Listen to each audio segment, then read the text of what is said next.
Rehabilitation. When animals are brought to a rehabilitation center, they get a checkup and first aid. If the animals have broken bones or diseases, doctor must treat those conditions first. Newly rescued animals are put in their own cages and kept separate from other animals so they don't make others sick. Rehabbers keep detailed notes about each animal so they can tell if the animal is getting better. Most wild animals are scared of people, and being away from home is stressful. Too much stress can kill a wild animal. Rehabbers try to protect animals from stress and from too much contact with people. Rehabbers try to keep noise levels low and cover cages with towels so that animals don't see the people around them. Rehabbers also avoid staring at the animals because in the wild, staring a signal that an animal is being hunted.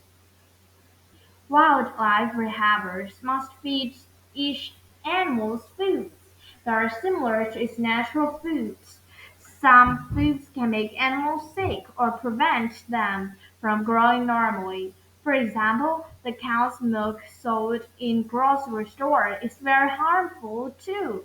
Many baby animals can kill them. Rescued animals must be fed natural foods so they can survive in the wild later on. Natural foods are most important or often animals that can have grown up in a rehabilitation center.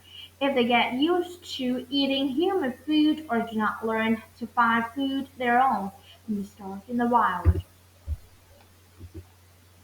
Release: when a rescued animal is ready to return to the wild, rehabbers must decide where to release it. The search for a good location begins long before an animal is ready for release.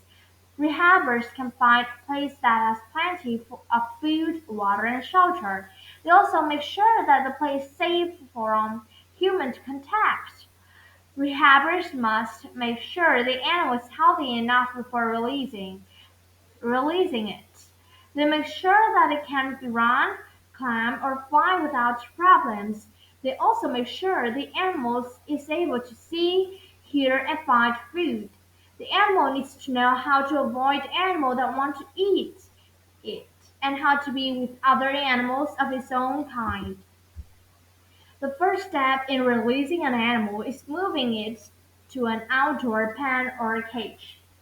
The animal shares this cage with other animals of the same kind. Once outdoors, the animal can get used to the weather and to less contact with people. After some time outdoors at the rehabilitation center, the animal is ready for release. Some young animals, especially orphans, are released slowly. Rehabber puts them in a pen in a safe place in the wild with the door left open so that the animal can return to it. Rehabber provides food for the animal until it is clear that the animal can find food for itself. Wild animals rescued and adults are released much faster than young animals that never had to live on their own in nature.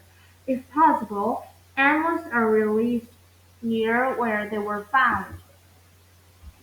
About half of the animals at rehabilitation centers are too sick or too badly injured to ever go back into the wild.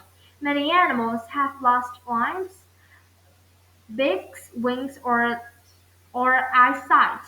A bird with a wing that did not heal well, or with only one eye was not able to fly or hunt in the wild.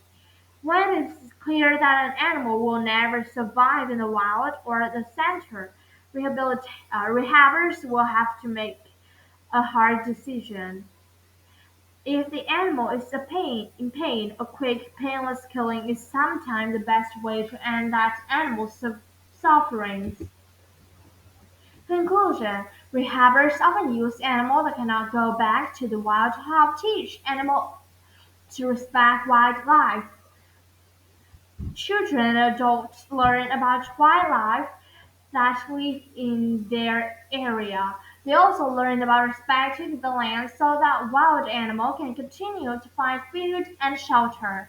Wild rehabbers do important work in caring for injured animals and returning many of them to the wild. They can help rehabbers efforts by respecting wildlife by calling a rehabbers if you see an animal in trouble. One phone call might give a wild animal the opportunity to grow up and live in a free and healthy life.